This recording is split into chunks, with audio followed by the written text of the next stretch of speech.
Bonsoir à tout le monde, bonjour, ça dépend de l'heure à laquelle vous allez recevoir cette vidéo. Alors, je vous prie de rester branché et suivre cette histoire jusqu'à la fin. C'est une histoire d'un homme, d'un jeune homme. À cause de l'argent, il se retrouvait aujourd'hui à la morgue. À cause de l'envie,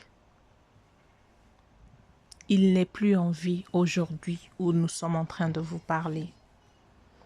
Alors prenez votre chaise, restez branchés sur Mien dans la douce officielle. Il n'y a pas de polémique ici. Nous racontons des choses réelles qui se passent dans nos sociétés, surtout la société africaine. Je voulais d'ailleurs dormir et j'ai reçu l'appel de cette histoire. Alors je me suis dit, je ne peux pas garder ça pour moi afin de ne pas oublier cette histoire. Cette histoire ça s'est passé en Afrique du Sud, précisément dans la ville de Cape Town. Cette ville, si vous n'y avez jamais été, je vous dis, les jours où vous mettrez vos pieds à Cape Town, vous allez voir un autre monde. Cape Town, c'est un autre monde. Il y a tant de choses qui se passent. Vous n'avez pas l'idée, les amis. Les deux jeunes gens habitaient ensemble parce que en Afrique du Sud, je ne sais pas en Europe comment ça se passe parce que moi je vis en Afrique du Sud. Il y a tellement de difficultés qui fait en sorte que certaines personnes n'ont pas la possibilité de se payer une maison seule, voire même une chambre. Il y a des gens qui prennent des chambres pour louer et puis chercher aussi un ami ou une amie pour cohabiter, pour mettre ensemble de l'argent afin de payer la chambre.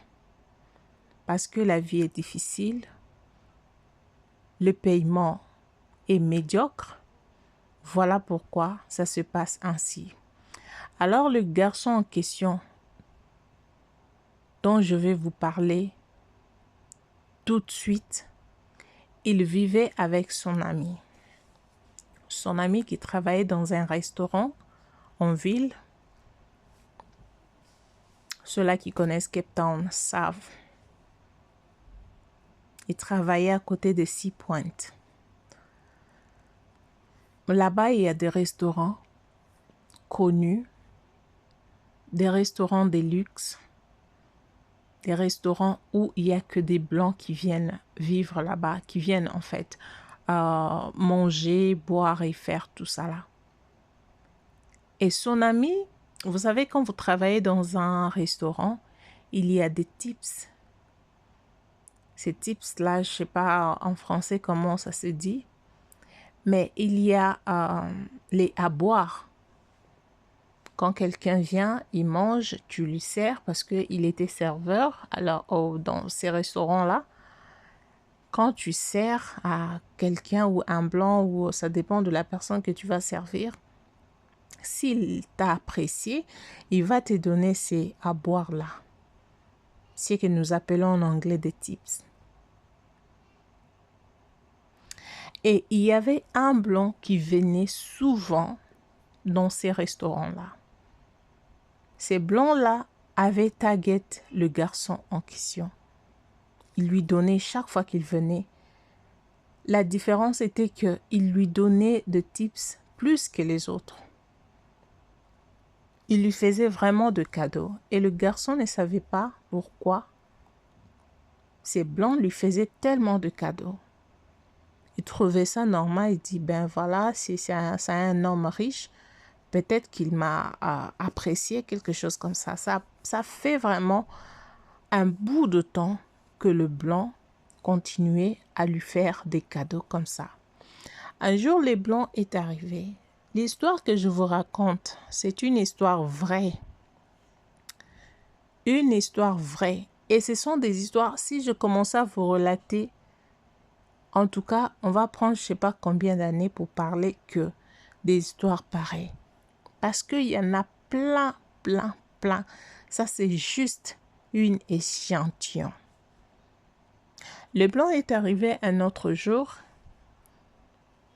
Il a dit au garçon, il lui a donné des tips comme d'habitude. Il lui a dit que j'ai besoin de t'inviter. Je veux t'inviter. Et le garçon dit, tu veux m'inviter? Moi, je travaille presque tous les jours. Et le blanc dit, on peut crier parce que j'ai besoin de te donner un travail. À chaque fois que je viens ici, je te trouve ici.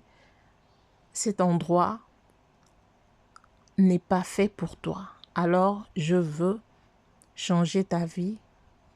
Tu prends ma carte, tu m'appelles et puis on va causer sur l'affaire. Les amis, prenez garde. Pendant que nous dormons, l'ennemi ne dort pas. Il travaille jour et nuit. Que le Seigneur nous aide parce que le monde est entouré que de mauvaises personnes. Si vous cherchez de bonnes personnes, vous n'allez pas trouver plus de 100. Le monde d'aujourd'hui est entouré de très mauvaises personnes. Alors je vous dis, faites attention.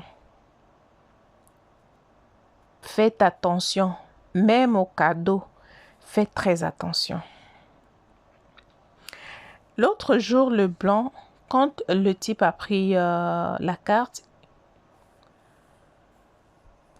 arrivé à la maison, il a appelé le type. Et le type lui dit, on peut se voir demain au restaurant. Je viendrai te prendre et puis on va aller à l'endroit pour te montrer ton nouveau travail. Quand le blanc est arrivé au restaurant le lendemain, le garçon l'a reçu comme d'habitude. Il a appelé le garçon pour lui dire « La proposition, je voulais qu'on le fasse aujourd'hui, mais comme tu es encore au travail, la proposition est que je veux te prendre. Tu vas aller travailler avec moi. Mais crée-toi un chemin, un temps pour que tu viennes avec moi. Je veux te montrer, tout est prêt. » Alors, le garçon a dit, bon, comme je travaille, je veux finir à telle heure. Souvent, je rentre à la maison, mais aujourd'hui, je ne veux pas rentrer à la maison. Vous pouvez passer me prendre à telle heure, comme ça, on va faire le deal. Arrivé à cette heure-là du soir, le blanc est arrivé. Il a pris le jeune homme, il l'a amené chez lui. Arrivé chez lui là-bas, il a trouvé des autres, les hommes comme lui. Ils étaient au nombre de 10, assis très bien là, bien habillés, bien parfumés. Quand ils sont arrivés, le blanc a commencé à dire, voilà le dit dont je t'avais parlé. Ils sont là, ce sont des femmes avec qui tu vas faire les affaires. Mais le type dit, non, c'est pas de femmes, je vois des garçons, je vois des hommes et tout. Lui dit, toi tu vois, le blanc dit, tu vois les hommes, mais ils sont femmes. Ils sont femmes. Alors la proposition est que tu vas commencer à aller avec chacun d'entre eux. Si tu fais le un coup, excusez-moi pour dire ça, parce que c'est une histoire racontée, je dois raconter cela comme tel. Si tu fais le premier round, alors le prix qu'on va te donner, c'est une affaire de 2500 rand ici. Ça peut tomber dans les 100 quelques des dollars. Si tu fais 2 rounds à chacun, on va te donner 5000 rand. Ce qui vaut presque 200 quelques de dollars. 260 dollars, 270, quelque chose comme ça. Et il a proposé aux jeunes d'aller avec ces 10 hommes-là. Le jeune a dit, quand je venais ici, je ne savais pas que j'allais tomber ici. Mais laisse-moi le temps de partir pour réfléchir. Après, je te reviendrai. Le blanc voulait faire comme si tu es déjà ici, tu ne vas pas t'en sortir. Le type dit, si tu ne me laisses pas partir, je vais tirer sur vous tous ici. Parce que tu ne sais pas de quoi je suis capable. C'est un Congolais, Luba, du Kasaï. Il a dit, chez nous, ça ne peut jamais se faire. Un homme ne peut pas devenir une femme. Encore moins une femme devenir un homme. Ça ne se fait pas et ça ne peut pas se faire. Le blanc a vu que c'était grave, qu'il ne pouvait pas s'en sortir et que le mec était devenu très violent. Le blanc a décidé de laisser le mec partir. Il est donc parti. Arrivé à la maison, il a parlé à son ami. Il dit, tu te souviens de ce blanc-là qui m'a toujours donné des cadeaux et tout machin. Son camarade dit, oui, je connais, qu'est-ce qui s'est passé? Le type a commencé à relater l'histoire à son ami.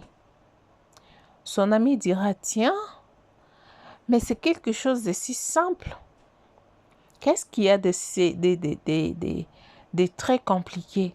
C'est question de pognon, tu fais ça et puis on te donne de l'argent. Tu le fais souvent avec deux filles, tu gagnes absolument rien. Le type est tellement gentil avec toi, il t'a demandé de faire ça, il va te payer cette somme-là. Si c'était moi à ta place, moi j'allais partir, moi j'allais le faire parce que je ne vais même pas perdre quelque chose. Le blanc avait dit au type que tu vas rester ici avec moi pendant une semaine. Moi, je vais te payer l'argent. Je vais te payer l'argent. Je vais payer ton argent. L'argent qu'on te paye au restaurant. Et puis l'argent de ton travail. Le travail que tu vas faire ici. Ensuite, je vais te payer aussi pour le jour que tu as fait ici. Donc, si tu restes pendant une semaine, tu auras vraiment une somme. Et c'est comme ça que le type a raconté tout à son ami. Son ami était tellement étonné, il était tellement déçu. Mais comment tu peux faire ça? Comment? Le type a pris, il est allé se doucher parce qu'il était tellement fatigué. Il est allé se doucher. En allant dans la douche, son ami est resté, il a pris son téléphone. Comme il voyait comment il faisait ce code et tout, il a ouvert le téléphone, il est allé dans des calls, dans des appels. Il a trouvé le nom de ce blanc-là avec la photo. C'est comme ça que l'ami prend la photo, le numéro de téléphone de ce blanc-là pour appeler le blanc et faire le deal avec lui. Son ami est sorti de la douche et lui travaillait comme étant sécurité pendant la nuit. Son ami, l'ami qui voulait aller rencontrer le blanc. Alors, il a tout fait, il est sorti pour aller appeler le blanc, lui dire que j'ai appris ce que mon ami t'a fait, il t'a déçu, mais moi je suis prêt à faire tout ce que tu as demandé. Même s'il faut faire 5 coups à chacun, je veux le faire parce que j'ai besoin d'argent. Ils se sont fixés rendez-vous avec le blanc en question. Et voilà que le jour arriva. Le type ment à son ami qui avait refusé le deal. Il lui dit, j'ai eu quelque chose de plus, un travail de plus, voulais-je dire. Donc, je vais aller rester là-bas pendant 1 semaine. Et après 1 semaine, je reviendrai. Parce que il y avait quelqu'un qui travaillait là-bas et cette personne-là a voyagé. Il m'a demandé d'aller lui porter une main forte. Son ami, aucune mauvaise intention. Il ne savait même pas ce qui s'était passé derrière son dos. Il a dit, ok, c'est pas grave. Le type est parti. Les amis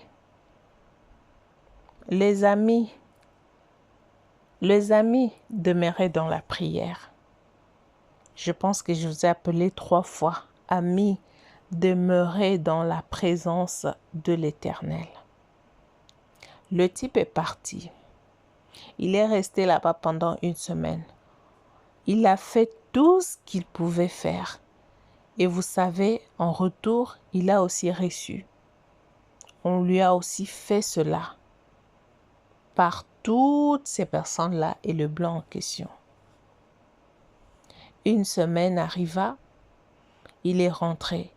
Mais avant de rentrer, le blanc lui avait remis plein de billets de dollars. Il lui avait donné beaucoup d'argent. Alors, beaucoup d'argent. Quand il est arrivé, son ami était au travail. Il a pris cet argent-là, il est allé cacher. Il a caché cet argent-là, loin, je vous dis. Loin, les amis. Il a ouvert sa valise, il est allé cacher ça dans ses habits et tout, et tout, et tout. Son ami ne savait absolument rien. Comme il avait mal au derrière,